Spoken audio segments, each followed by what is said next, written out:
O direito positivo, como eu disse, é o direito posto pelo Estado e pela sociedade. É o conjunto de normas estabelecidas para regular os diversos temas da nossa vida social e da atividade do Estado. Então, o direito positivo pode ser dividido em vários ramos.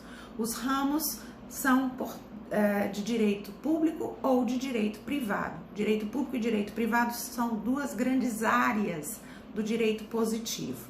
E essas áreas se dividem em ramos.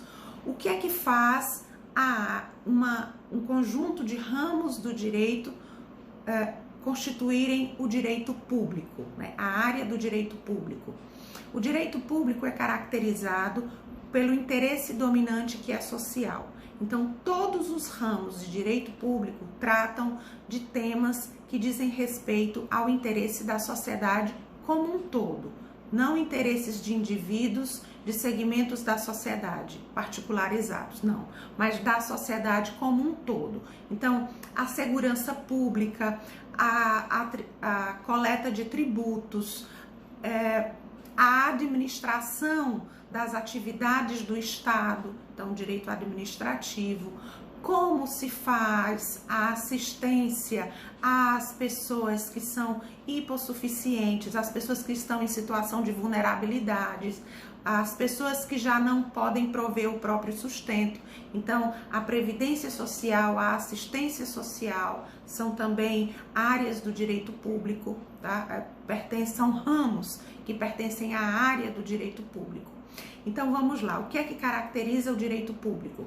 O interesse social dominante, o interesse público. Quando um ramo do direito regula o interesse social, o interesse da coletividade, nós já temos aí um indicativo de que seria um ramo do direito público. Mas só isso? Não.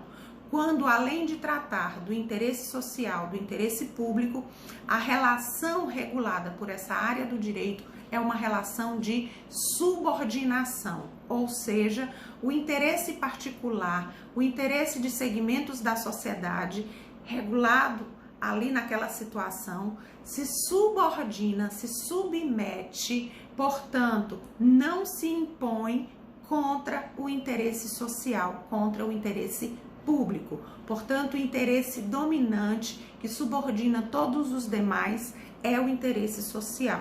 Então, quando eu tenho o interesse social e a relação de subordinação, eu estou, de fato, diante de um ramo do direito público. Quais são os ramos do direito público? O maior de todos, o mais amplo, internamente, e aí vamos dizer que existe o direito público interno e existe o direito público externo, quando o Estado está agindo na sua condição de soberano, né? Na sua relação de Estado com outros Estados soberanos, nós temos então o direito internacional público, né? E também nós teremos o direito do comércio exterior. Tudo isso nós vamos ver como ramos do direito público externo.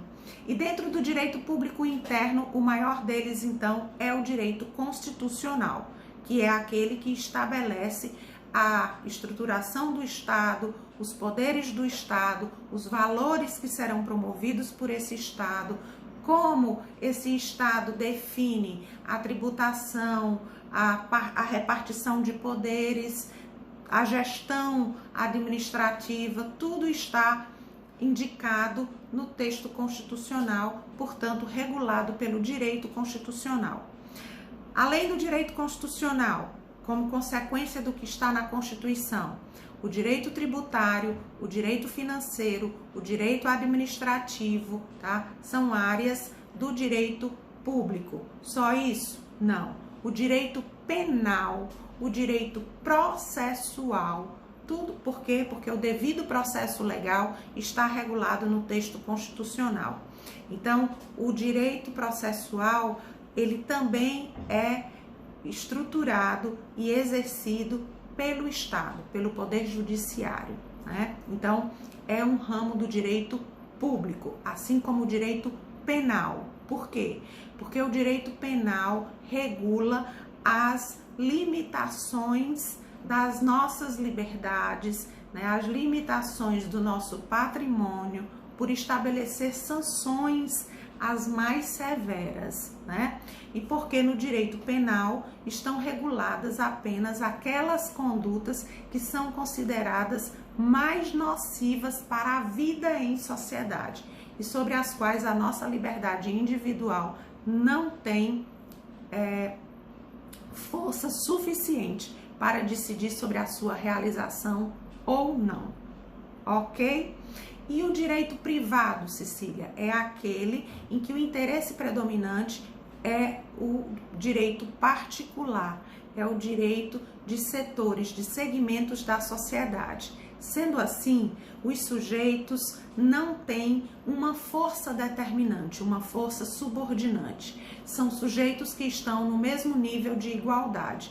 Enquanto no direito público existe uma relação de subordinação, porque o Estado age em nome da sociedade e, portanto, o interesse de particulares se submete ao interesse social, ao interesse coletivo, aqui no direito privado não. Como são interesses particulares, eles são interesses de mesmo valor, estão no mesmo nível de igualdade, né? São relações, portanto, de coordenação. Nós veremos que esses interesses têm o mesmo valor, mas em algumas situações uns terão predominância, uns terão preferência em relação aos outros. Mas em se tratando de valor, eles são iguais, tá? Relações, portanto, de coordenação. Por quê? Porque ambos os sujeitos envolvidos são autônomos, têm a possibilidade de estabelecer normas que subordinarão aos dois a partir do acordo, a partir da vontade. Então, os sujeitos só fixam direitos e deveres porque é de interesse individual, porque representa aquilo que cada um deseja para si e não para o grupo social como um todo, ok? Quais são esses ramos? Os ramos mais antigos do direito privado são o direito comercial, o direito civil, né? Com certeza. Também nós temos aí o direito do trabalho, nós temos o direito do consumidor, embora em todas essas duas áreas existam normas cogentes, normas impositivas, por situações de vulnerabilidade, mas eles são ramos do direito privado. Cecília, o que são normas cogentes? Isso também é algo que caracteriza o direito público. O que é isso? São normas impositivas, são normas que contam com a força do Estado para se fazer cumprir, né? São normas que subordinam todas as pessoas. Já o direito privado não. As normas só subordinam os sujeitos que estão envolvidos naquela relação específica, tá? Muito bem.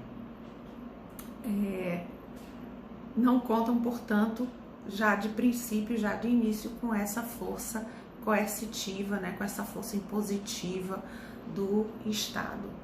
Muito bem. O direito do consumidor, o direito do trabalho, o direito civil, o direito das empresas, o direito comercial marítimo, todos esses são ramos do direito privado, ok?